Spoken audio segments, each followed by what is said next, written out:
pleasure and honor to be here amidst an outstanding group. We have just made a decision to make sure that all of you remain continuously interested in what we have to say rather than thinking of lunch.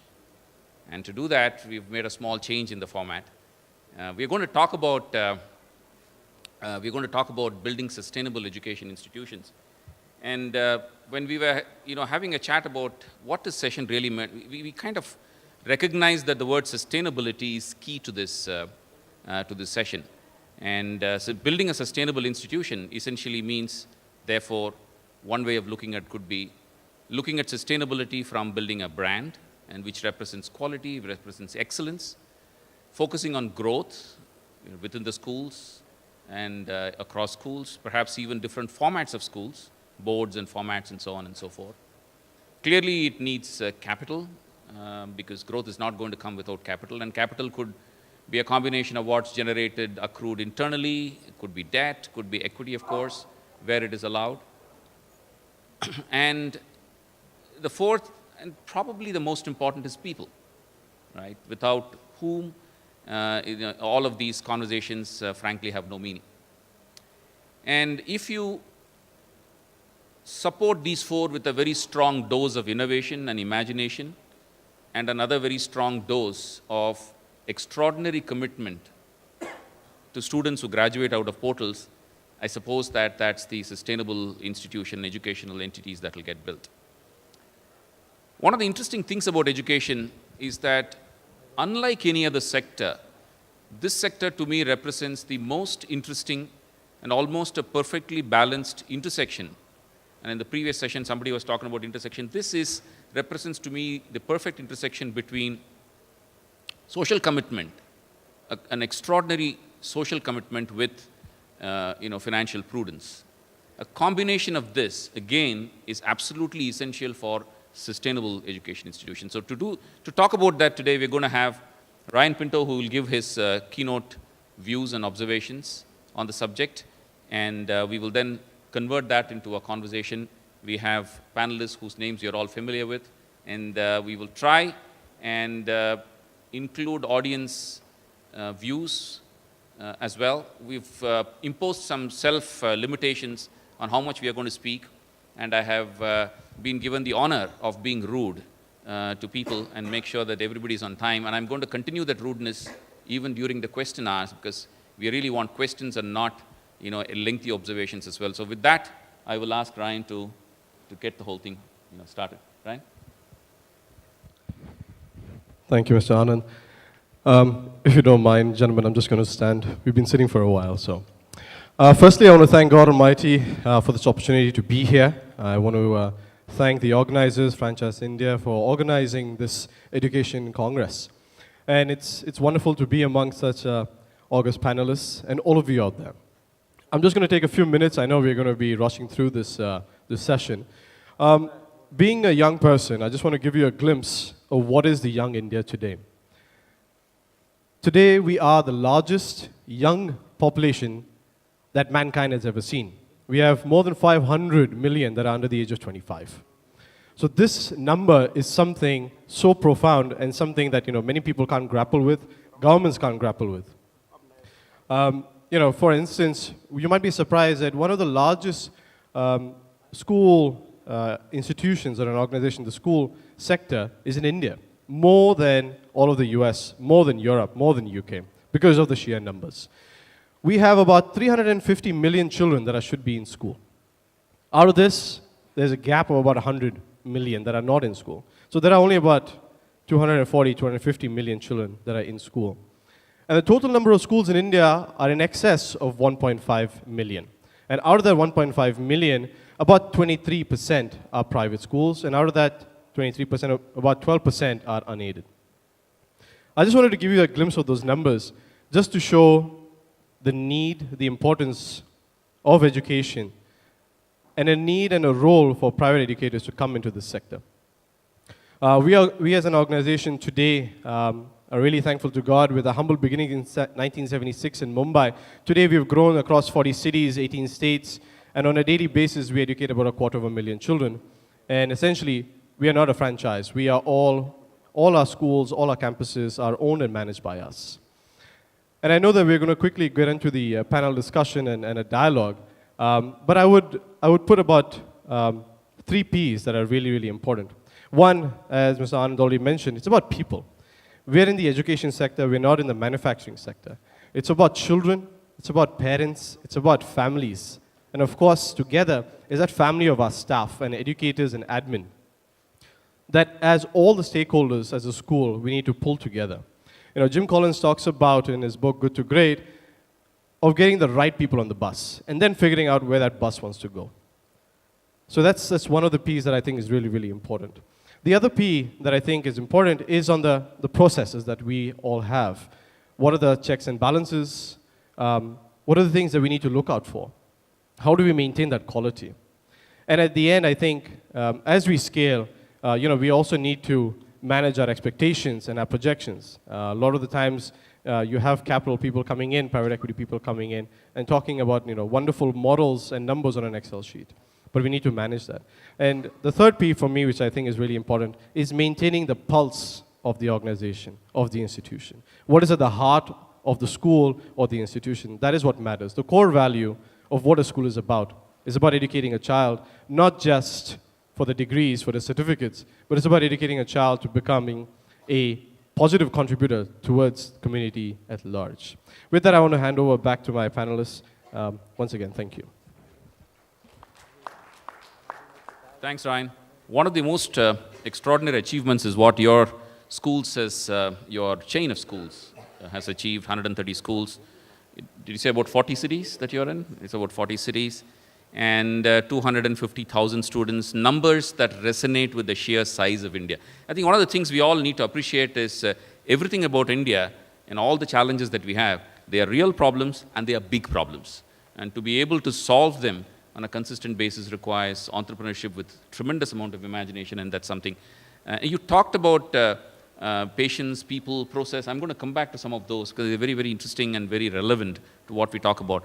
But let me jump from one end of the spectrum to another. Anurag, I'm going to request you now to add your views to what we spoke about so far, especially from the context which is often missed or ignored in India, where learning from others is something I think education sector needs to do a lot more. And if you can bring in contexts that are familiar to you and you think are relevant for India from outside India, that would be great. Thanks so much. Unlike Ryan, I'm not going to be standing up because I really lack any fuel in my tummy to engage in any kind of exercise. So let me just start with this, right? So when I was told I need to restrict myself to 3 minutes, I said, hey, that's really, really quite a lot. I've been married for the last 12 years and I don't remember where I've spoken for more than a minute at home. I just want to touch on a couple of things. The first is, when we look at education as an industry in India, I personally look at it as one of the biggest contributors, and especially if you look at recent history, a lot of other industries that have a little more respect than education does, that has a little more press than education does. You talk of IT and BPO, or 50 years back when we were going through a process of nation building and dams and factories. All of these are essentially byproducts of education. But for some reason I see how, there's sustainability at an enterprise level, at a school level, and then there's sustainability or growth at an industry level. And which is why I'm very excited about forums like these. And I think all of us have to work much more to build a voice for the industry. And we have some great examples here. I mean, all of you use a bunch of products and interact with a bunch of other enterprises and other industries. How often do you see somebody that has scaled up as well as Ryan schools have? How often do you see somebody that are as diverse as Raj's organizations are? And how often do you see organizations in other industries that have consistently over decades maintained a brand as the DPS system has? So I think the question here is, there are very significant achievements within this room, and those need to, I think, be heard a little more and be talked about a little more. I have the advantage of seeing it, I'm based in Singapore, and we work with a lot of countries. What we need to see a little more of within the Indian education sector, especially within the private education sector, is to look at, is to be able to look at education as a little more innovatively. And I can throw out a couple of examples here. People talk of asset utilization in schools. There's a huge trend right now in Philippines and Myanmar where schools are running for-profit adult education programs after the typical school hours, right? So they're making sure that the asset utilization goes up from 8 to 10 hours per day up to 12 to 14 hours. And if you think of it, that's a huge spike in terms of the real estate investment a school has made. I do notice there's somebody from IFC and somebody from Kaizen who will talk about, I guess in the next session, about investment within the sector. There are some great examples of how non-performing schools in the UK were bought out en masse by private equity firms and converted into what are now called academies, which are community-run schools. So, a school does, a public school does not meet a particular threshold, loses status as a school, a private enterprise or private equity firm goes in and invests in the school, and then the community runs it, and then everybody share benefits. It's a very bottom of the pyramid kind of a game.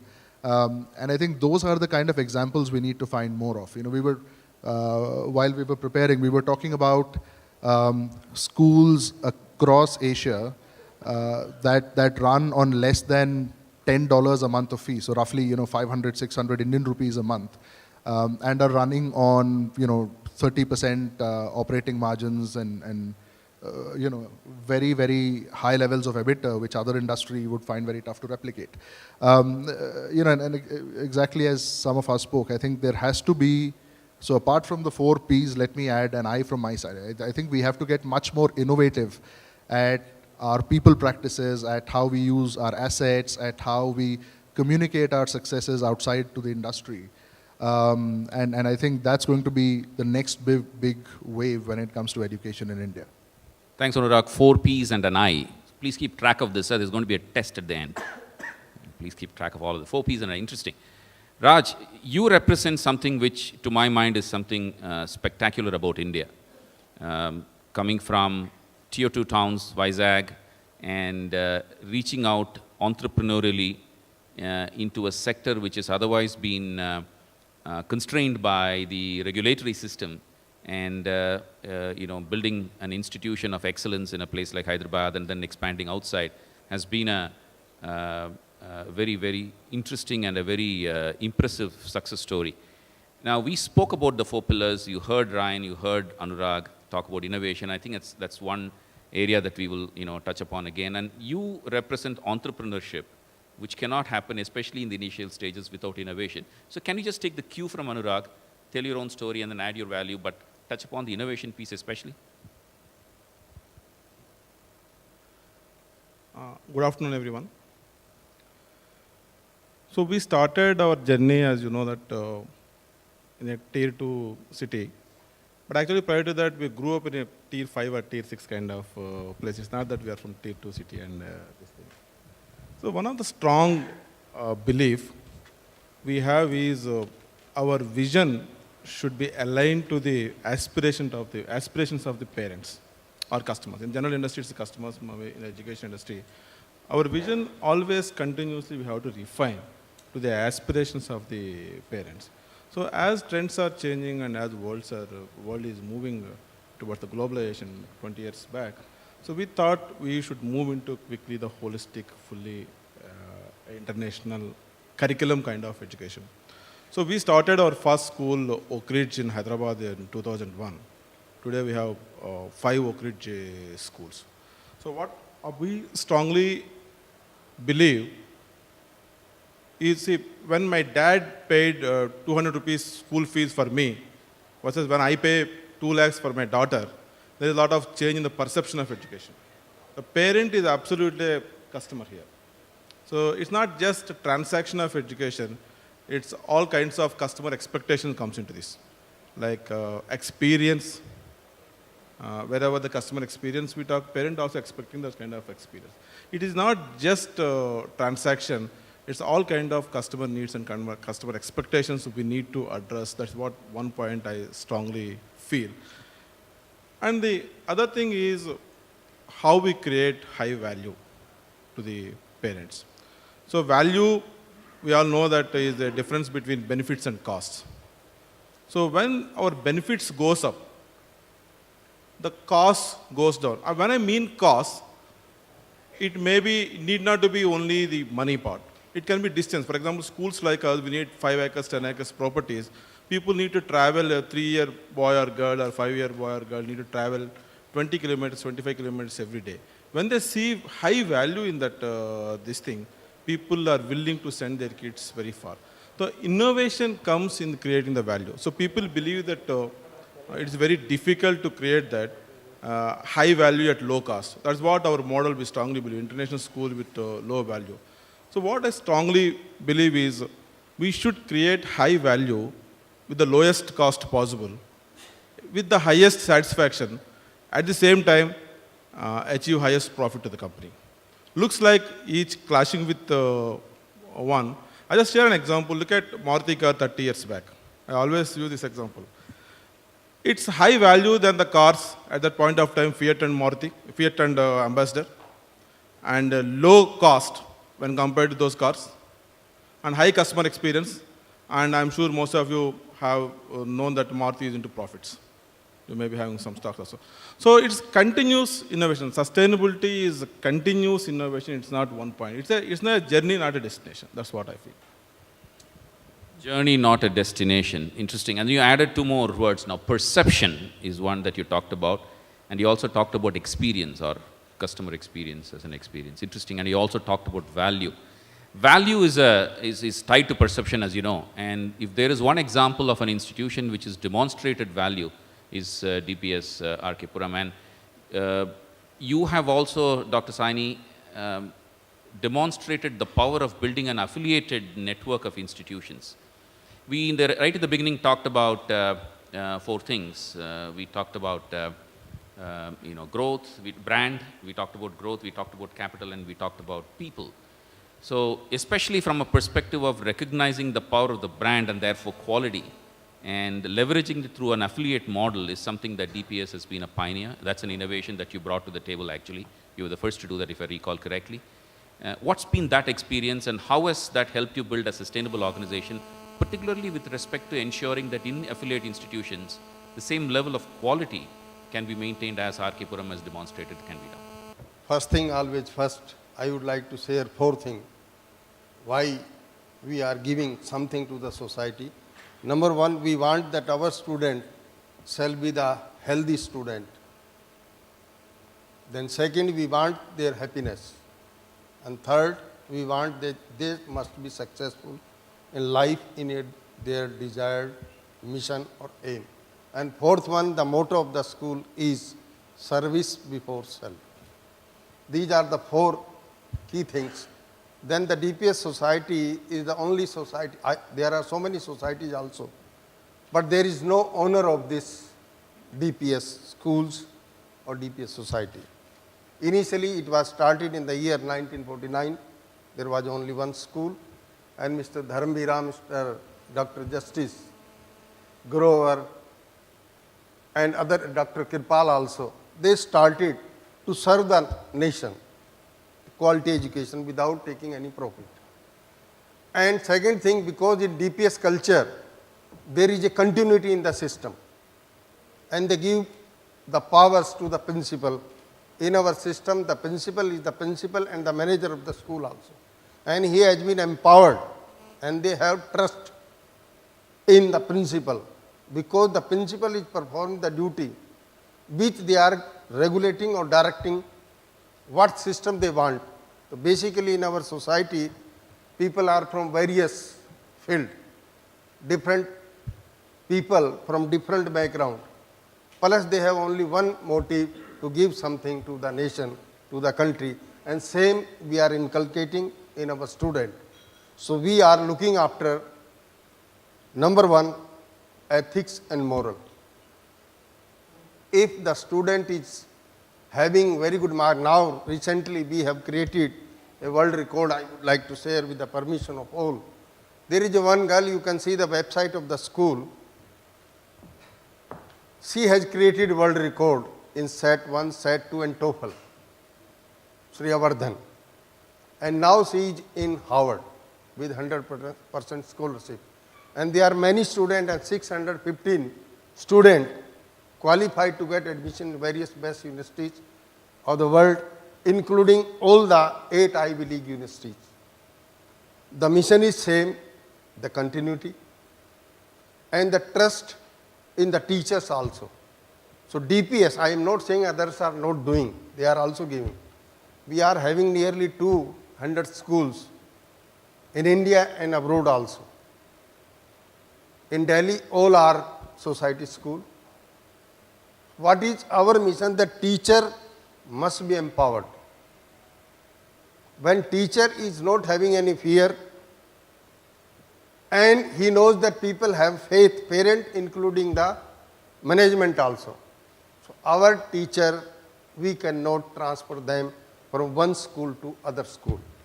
I am here in DPS Arkepuram last 35 years. Previously I was in DPS Mathar. So now I am thinking that I am the owner of the school, and I am saying honestly because I am residing in the campus, and I am thinking that I am the owner and this school belongs to me. Not I am thinking like that.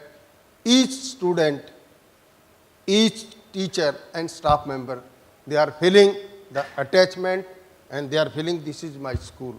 This feeling my society has created in the mind of the teacher and the employees, and we are inculcating the same in the mind of the students. So thank you very much for giving me the chance, and thank you very much, dear audience. Thank you very much.